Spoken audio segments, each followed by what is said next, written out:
He was a billionaire industrialist in a sharp, ivory designer suit. She was a broken roadside dweller with hands stained by the honest grime of old engine oil. When his luxury SUV died on a sun-scorched road in the middle of nowhere, their opposite worlds collided in a cloud of red dust.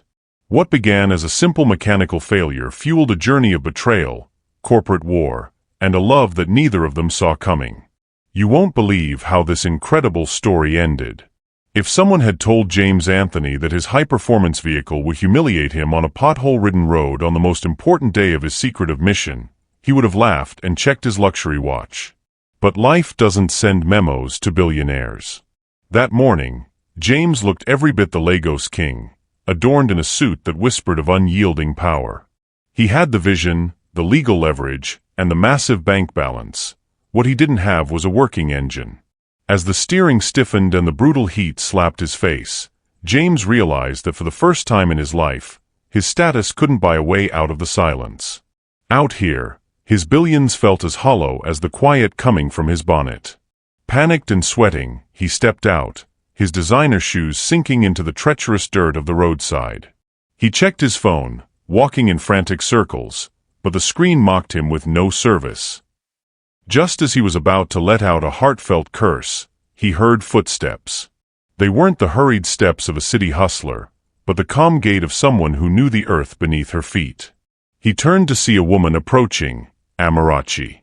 She appeared weary, wearing tattered clothes that marked her as a beggar, but her face held a rugged no-nonsense look that made James instinctively straighten his suit. "Car trouble?" she asked, her voice as smooth as early morning pap. For a man who usually demanded 3 references before a handshake, James didn't hesitate. His corporate pride was no match for the desperation of the ticking clock. He didn't know that this woman, hunched over his mechanical maze, was once a brilliant engineer betrayed by those she trusted. And she had no idea that the man she was about to save was the only person with the power to help her take back everything she had lost. If you're just tuning into this channel, please subscribe, give this video a thumbs up, and don't forget to share with your friends and family, and tell us where you're watching from in the comments section. The morning sun hung like a heavy molten coin over the outskirts of the city, turning the horizon into a shimmering haze of heat and red dust. James Anthony sat in the climate-controlled sanctuary of his luxury SUV, his fingers tapping a restless rhythm against the leather-wrapped steering wheel. To the world, he was the apex predator of the Lagos corporate jungle, a billionaire whose signature could move markets and whose gaze could silence a boardroom.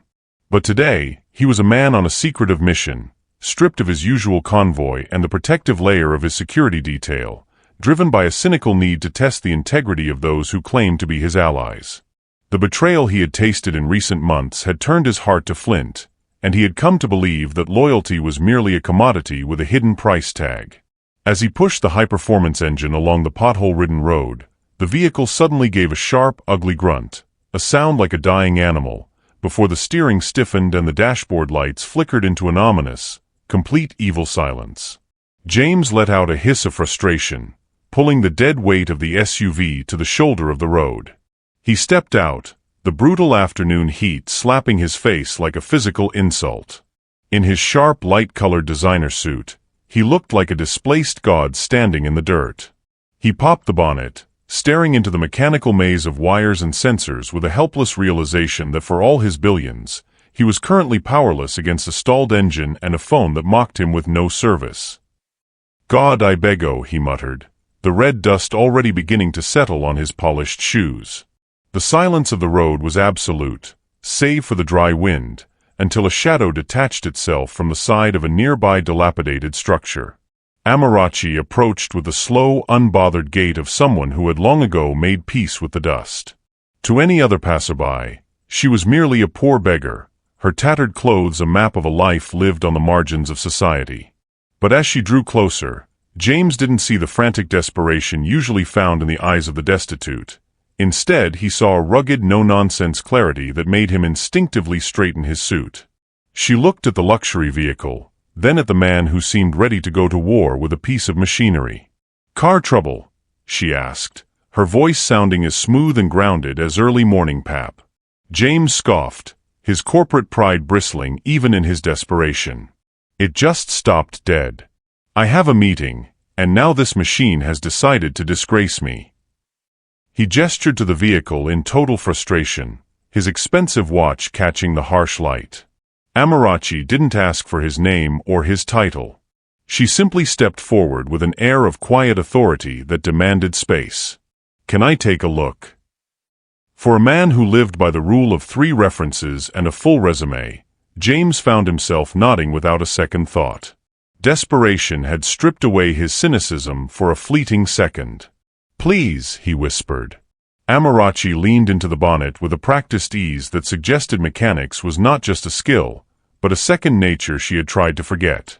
She checked the battery heads and the radiator cap with rhythmic, clinical precision. While the world saw a beggar, James began to see the smart car engineer hidden beneath the layers of poverty. She moved with a silent, technical grace, her grease-stained hands navigating the complex engine as if she were reading a familiar book. "Is dry. Water's low too," she announced, wiping her hands on a tattered cloth. "You're lucky the engine didn't knock." She moved toward a nearby compound, returning minutes later with a heavy keg of water. As she poured it with careful, steady hands, James truly looked at her. He saw the brilliance in her focus, a ghost of the legacy that had been snatched from her.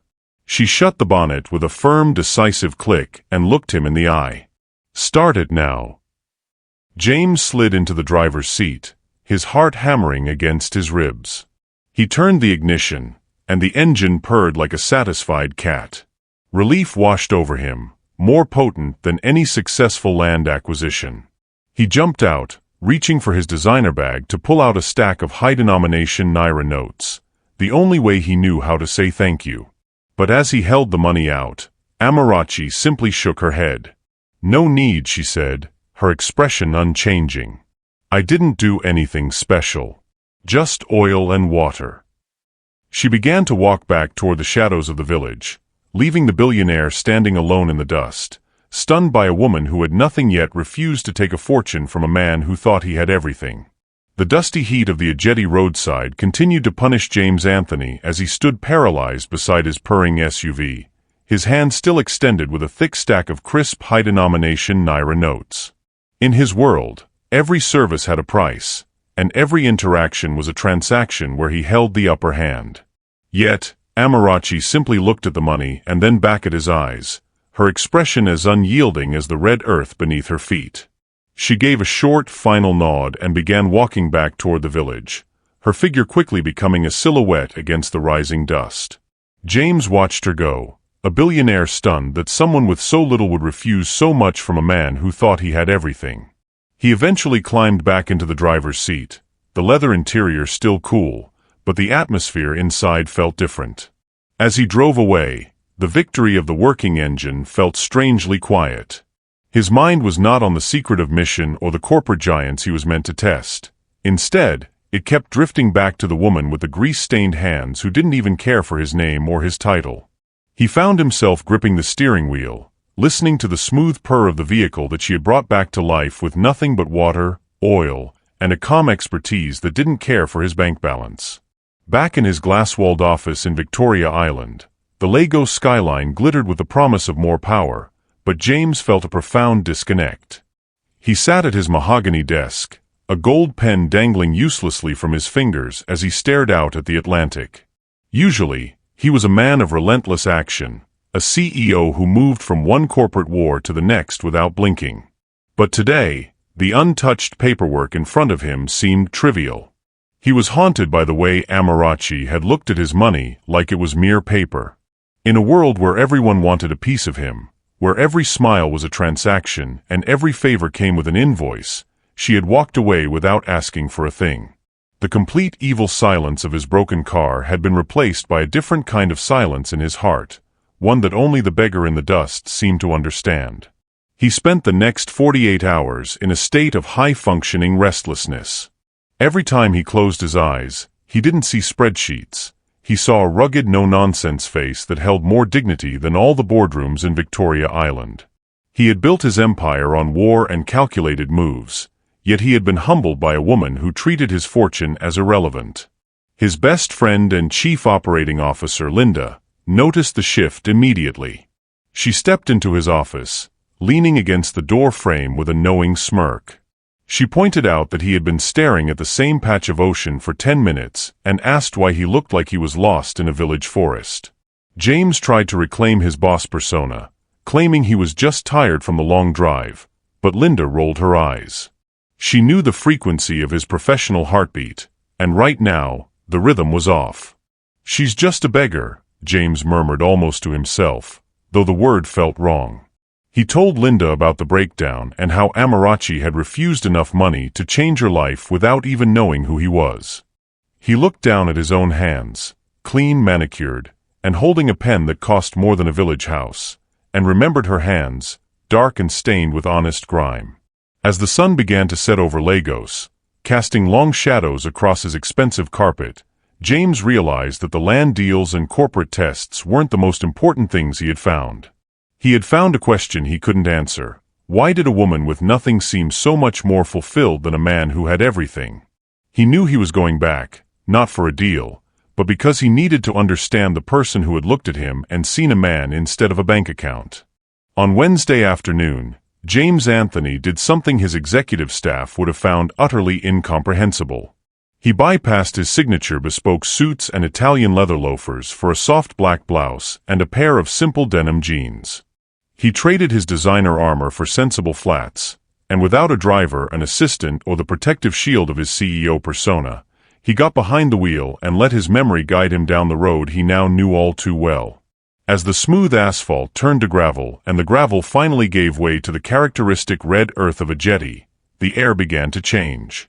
The frantic high-stakes energy of Lagos was replaced by a slow, heavy heat that didn't care about his schedule or his net worth. When he arrived at the junction where his SUV had once disgraced him, the sky was already beginning to tilt toward a soft evening gold. James parked his vehicle and stepped out, feeling the ground beneath his feet in a way he never could in heels. Walking into the heart of the village, he felt like a foreign object dropped into a settled pond. The ripples were immediate. His presence was the most interesting conversation in the community before he even opened his mouth. As he neared a small provision store, he encountered the formidable gatekeepers of local information.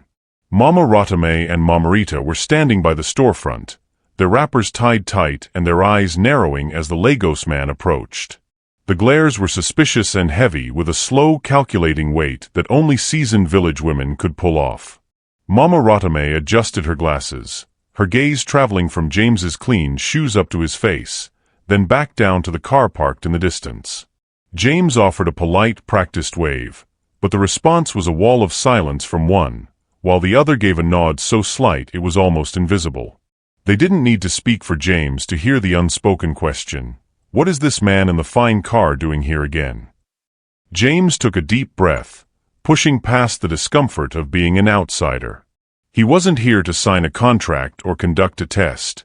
He was here to find the woman who had asked for nothing. He approached a nearby compound and knocked on a weathered gate. An elderly woman opened it, her expression guarded until James mentioned the lady who had helped him with water and oil. "Ah, that should be Amarachi," the woman said, her face softening just a fraction as she explained that Amarachi was her niece. "Her shop is down that path near the blue umbrella and the tires." James thanked her and followed the narrow path, his heart beating with a strange, nervous anticipation he hadn't felt in years. The village was quiet, the only sounds being the distant bleat of a goat and the laughter of barefoot children chasing plastic bottles. Then he saw it, the blue umbrella and the woman beneath it. Amarachi was crouched beside a rusty vehicle, her hands deep in the engine, lost in a quiet conversation with her young apprentice, Obi. She looked up as he approached, her gaze slow and unreadable. She didn't look impressed by his return. She simply stood up and wiped her hands on a rag, her face as calm as the evening air. "You came back," she said, her voice as smooth and grounded as he remembered. James smiled, a genuine, unforced expression that rarely reached his face in the city. "I had to thank you properly," he said, holding out a small gift bag filled with high-quality oil, durable work gloves, and industrial wipes, items he knew she could actually use rather than the money she had already rejected. For the first time, Amarachi gestured toward a worn wooden bench, and James sat down in a place where his bank balance meant absolutely nothing. As they watched the sunset together, the billionaire and the former engineer sat in a silence that finally felt like peace. The evening air in a jetty had grown thick and heavy, the kind of dry heat that left even the flies too tired to buzz as the sun dipped below the horizon. James sat on the low, weathered bench near the blue umbrella, his designer jeans a stark contrast to the dust-caked tires piled nearby.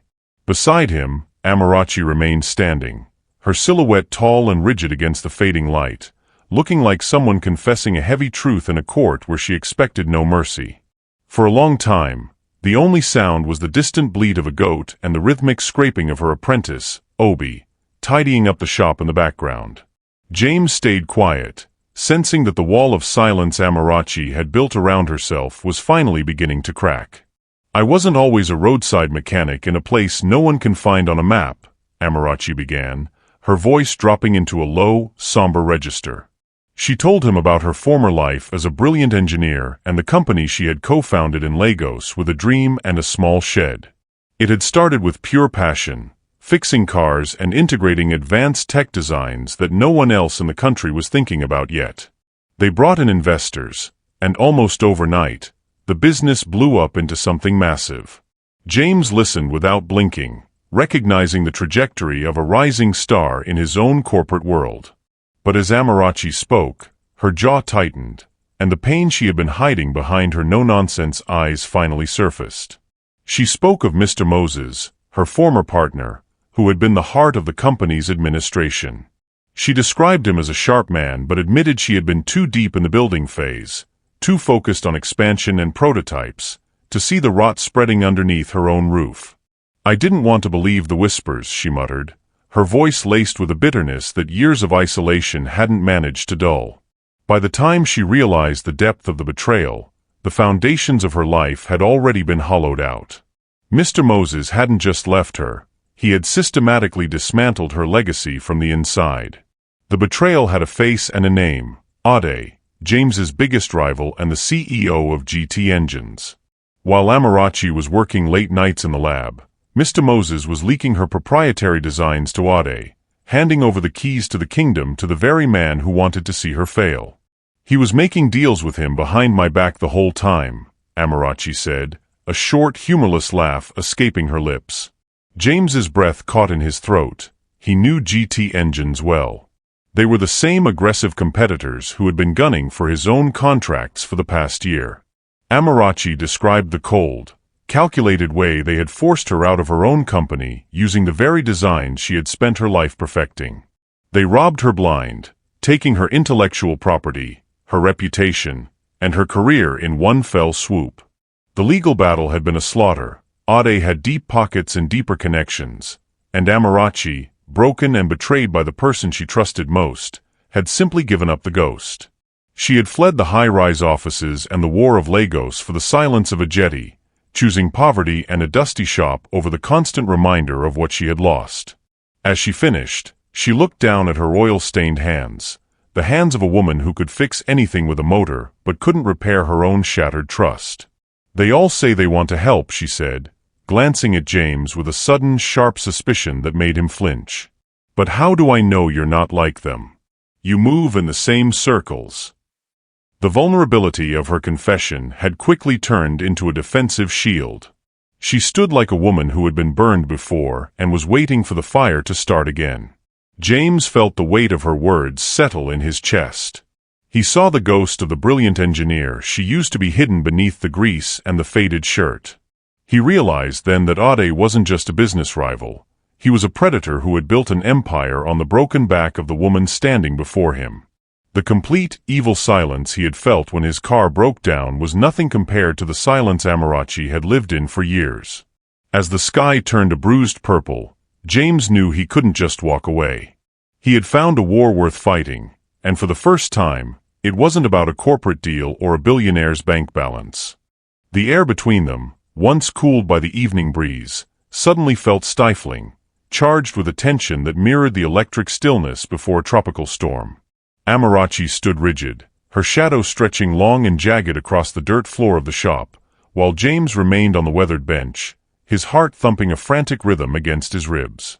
The vulnerability she had shown just moments ago, the ghost of the brilliant engineer who had once stood at the center of her own empire, had vanished behind a mask of cold, hard stone.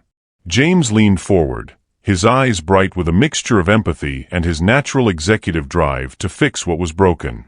"Amarachi, listen to me," he said, his voice soft but carrying the undeniable authority of a man used to commanding boardrooms. "Ade and GT Engines have been my rivals for a year. They are playing a dirty game, and now I know why. Let me help you. I have the legal backing, the financial support, and the connections to make this right. My lawyers can gather the evidence, and we can take back what he stole from you." But his words, intended as a lifeline, acted like a match to a dry field. Amarachi stepped back, her eyes narrowing until they were sharp, bitter slits. A short, harsh laugh escaped her, one that carried no joy, only the weight of years spent in the dust of a jetty. "Help!" she snapped, the words sounding like a curse in the quiet village air. "You Lagos people and your help. It always comes with a price tag, doesn't it?" She began to pace the small area under the blue umbrella, her movements jerky and aggressive, a stark contrast to the calm woman who had fixed his radiator with such practiced ease. "You show up here in your fine car and your soft clothes, acting like a savior," she continued, her voice rising with a decade of suppressed fury. "But you're just like the rest of them. A Lagos shark looking for a new angle, a new design to exploit, or a way to crush your rival using my corpse as a stepping stone." James stood up, his palms open in a gesture of peace, but the billionaire CEO within him was beginning to feel the sting of her rejection. "That's not fair, Amarachi," he insisted. "I am being sincere. I saw what you did for me when you had nothing to gain, and I am trying to return the favor." "Fair?" Amarachi roared, her voice finally breaking the evening silence. "Was it fair when my own partner handed my life's work to a predator? Was it fair when the courts laughed at a person who didn't have the millions to buy justice?" She stopped pacing and turned to face him, her chest heaving with emotion. "I don't trust any of you. Not the suits, not the watches, and definitely not the kindness of a billionaire who happened to break down on my road. You're connected to the same world that burned me, James. How do I know Ade didn't send you? How do I know this isn't just another layer of the betrayal?" James flinched as if she had struck him. The accusation was so far from his reality that it left him momentarily speechless. He looked at her grease-stained hands and then at the sharp lines of pain etched into her face, realizing that her distrust wasn't just a wall. It was a fortress built stone by stone from every lie she had been told and every dream that had been snatched away. "I didn't ask you to come here," Amarachi continued, her voice dropping to a low, dangerous hiss that cut deeper than the shouting. "I didn't ask for your pity or your legal team. I had peace here. I had the dust and the silence, and I was fine with that. But you bring the smell of Lagos back into my shop. You bring the reminders of everything I tried to forget." She stepped toward him, her presence looming and cold. "I want you to leave, James. Take your help and your car, and go back to Victoria Island. Stop coming here. Stop looking at me like I'm a project you can fix with a checkbook." The silence that followed was absolute, broken only by the sound of James's shallow breathing. His throat tightened, a lump of uncharacteristic emotion rising as he looked at the woman who had saved his career but refused to let him save her. He didn't argue or use his CEO voice to list the reasons why she was wrong. He simply nodded, his sharp suit, now dusted with the red earth of a jetty, feeling like a heavy, ill-fitting armor. "Okay," he whispered, the word barely audible. He turned and walked back toward the path, his flats crunching on the gravel, not looking back at the blue umbrella or the woman who stood under it, cleaning a spanner she had already cleaned 3 times.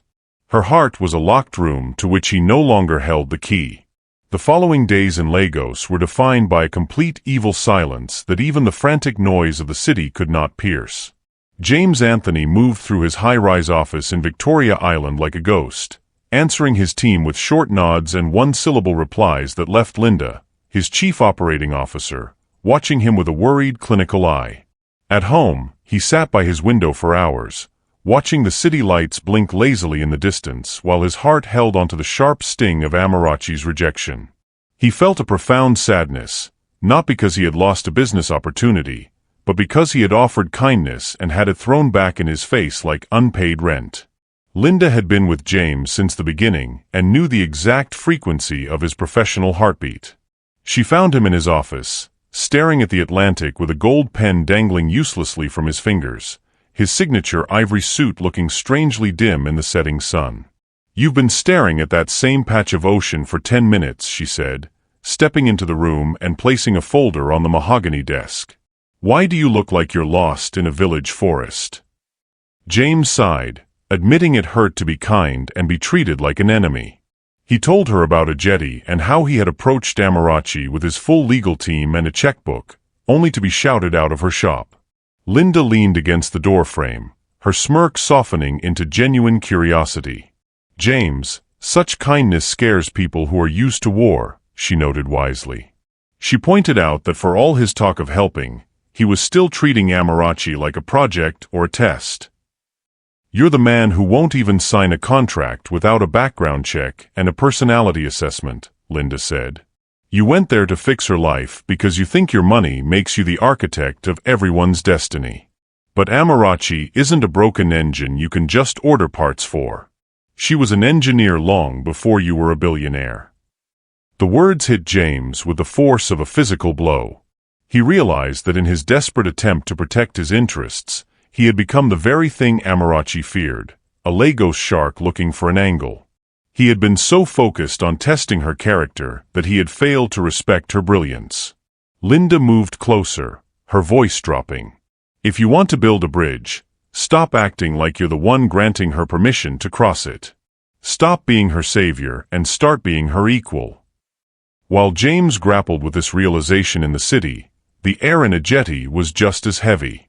Amarachi stood in front of her shop, doing absolutely nothing and staring into the road like she was waiting for a silver SUV that was no longer coming.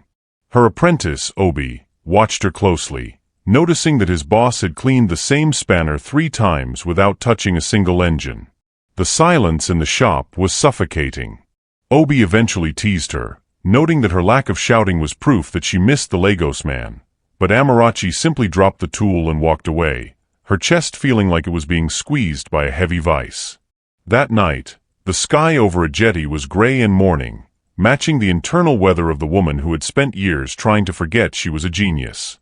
Amarachi sat in her small room, the phone in her hand feeling like a lead weight.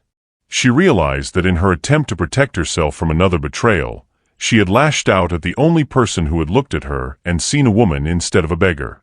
In Victoria Island, James picked up his phone, but he didn't call his lawyers.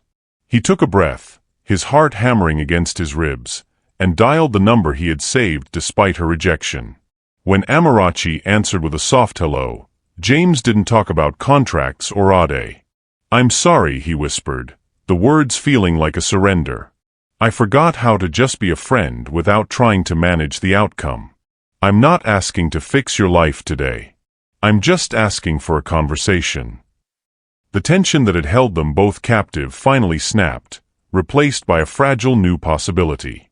The transition from the red earth of a jetty to the polished marble of Ikoyi was a sensory shock that left Amarachi feeling like a person walking between 2 different centuries.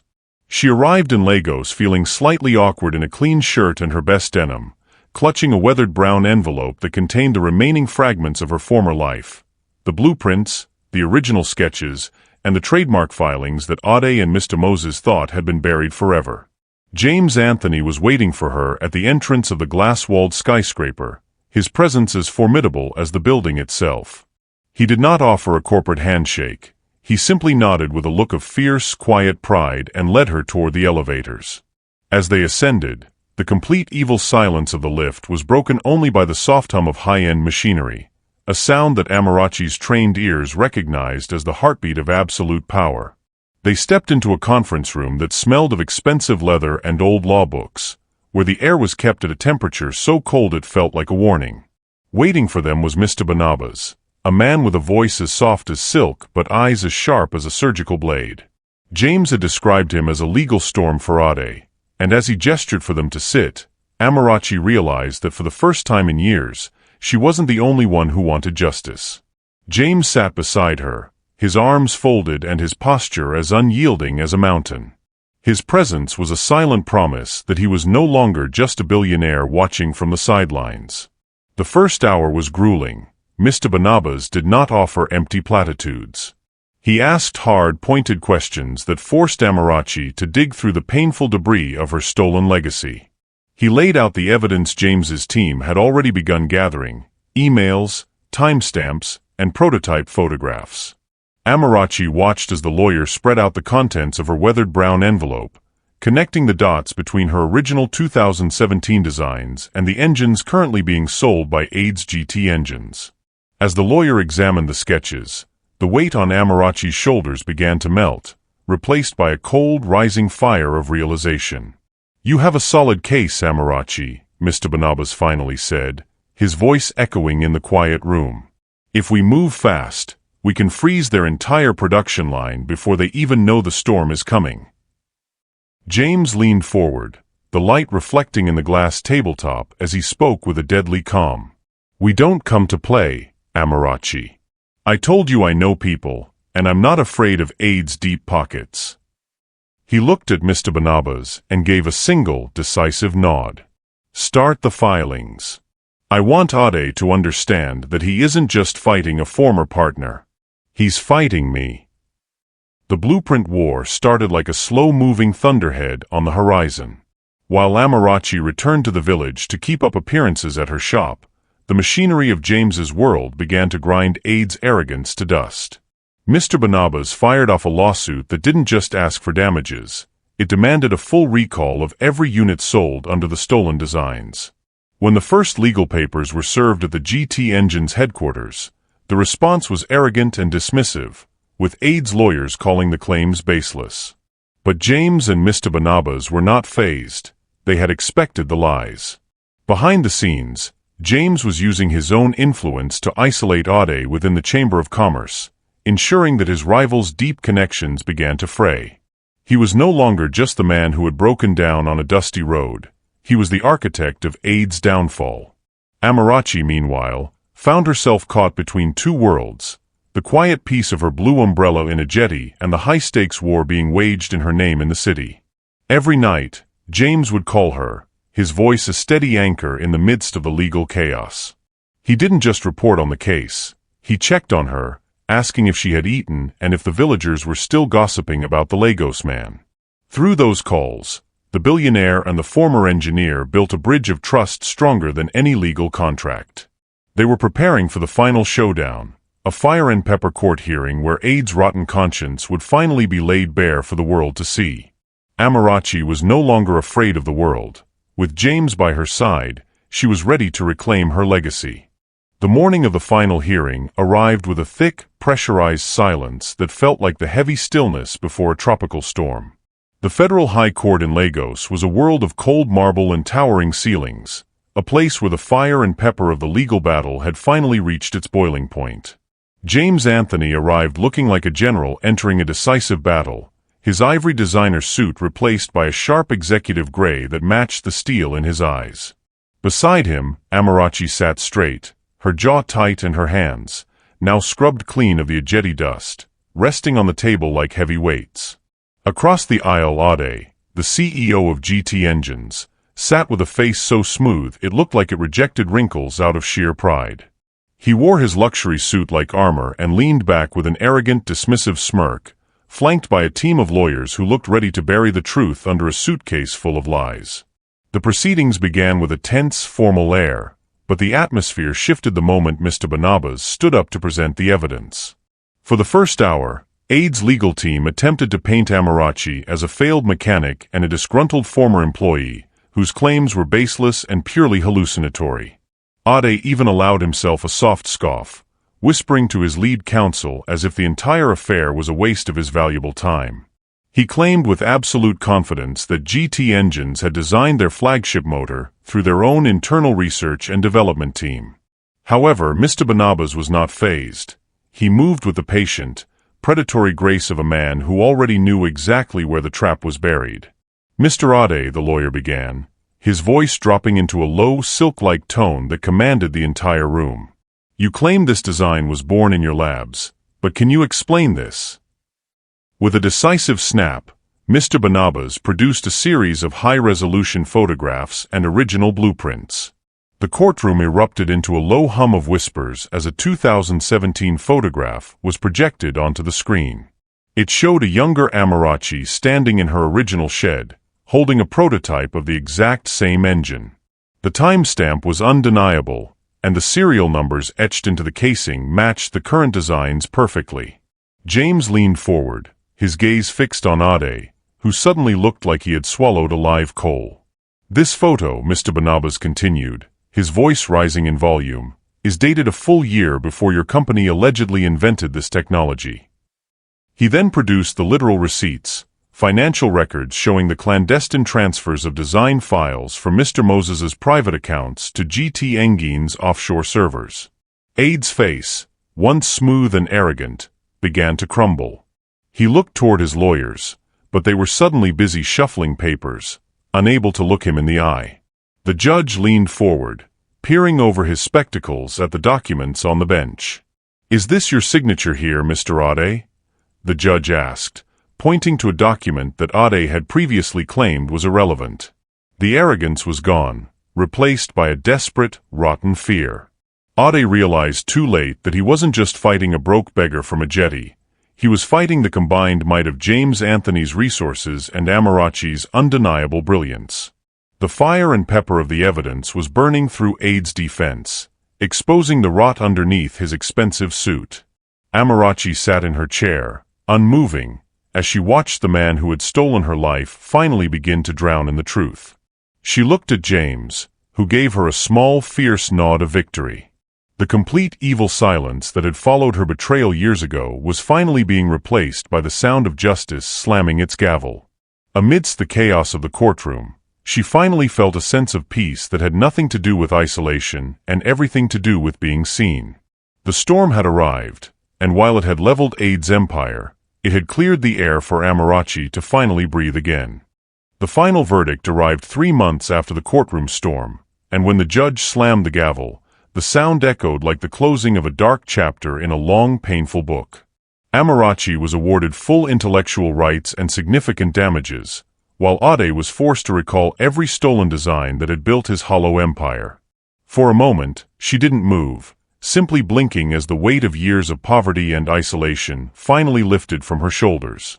James nudged her gently, his eyes shining with a victory that was as much hers as it was his, telling her it was time to stand up and smile because the woman who had been a ghost in the dust was finally back to claim her future. 2 months later, the red dust of a jetty was a distant memory as Anthony Amarachi Motors opened its doors in Lekki Phase 1. The office was a masterpiece of glass and steel, featuring executive gray chairs that James had insisted upon, though Amarachi secretly ordered champagne beige accents just to keep their playful rivalry alive. The air inside was cold and crisp, a sharp contrast to the stifling heat of the roadside shop where they had first met. Amarachi walked through the showroom, no longer wearing tattered clothes, but a well-tailored blazer that fit the brilliant engineer she had always been. Obi, her former apprentice, moved through the sleek workshop with a wide grin, already being called the senior advocate of the new mechanical republic. On the night of the grand launch, after the crowd of Lagos elites and investors had finally filtered out, the high-rise office became quiet. James and Amarachi found themselves alone in the center of the showroom, surrounded by the sleek curves of the cars that were now legally and rightfully hers. The complete evil silence of their first encounter had been replaced by a comfortable, intimate stillness. James kicked off his loafers, standing on the polished glass floor that looked down into the heart of the workshop below, while Amarachi leaned against a prototype, looking at him with a gaze that held more than just professional gratitude. They sat together on the floor, sharing a simple meal and sipping wine from plastic cups, a humble echo of their time on the wooden bench in the village. James raised his cup to the woman who had looked past his billionaire status to see the man underneath, and Amarachi raised hers in return, her heart finally finding the peace she had been searching for since the day her life was snatched away. So James began, his voice dropping into that smooth, low register that always made Amarachi's heart skip a beat. Do you want to continue being just business partners, or are you ready for something more real? Amarachi raised an eyebrow, a playful smirk touching her lips despite the fluttering in her chest. Is that supposed to be a proposal? Where is the Lagos flair? James laughed, a sound free of the cynicism that had once defined him. He knelt on the polished floor, nearly slipping in his excitement, and took her hand in his. Amarachi, he whispered, his eyes soft but serious. I promise to love you with just enough pepper to keep life interesting. Will you be my girlfriend and eventually my wife? Amarachi laughed so hard she almost fell, the sound of her joy filling the sleek Lekki office. She had spent her life winning battles against machines and building an empire of logic, but this was the only deal that truly mattered. Yes, she said through her giggles. I've been waiting for you to ask since you stood in the dust and looked at me like I was a person instead of a project. Under the flickering lights of their new empire, the billionaire and the engineer sealed their love the Lagos way, proving that sometimes the best things in life are found when everything else breaks down.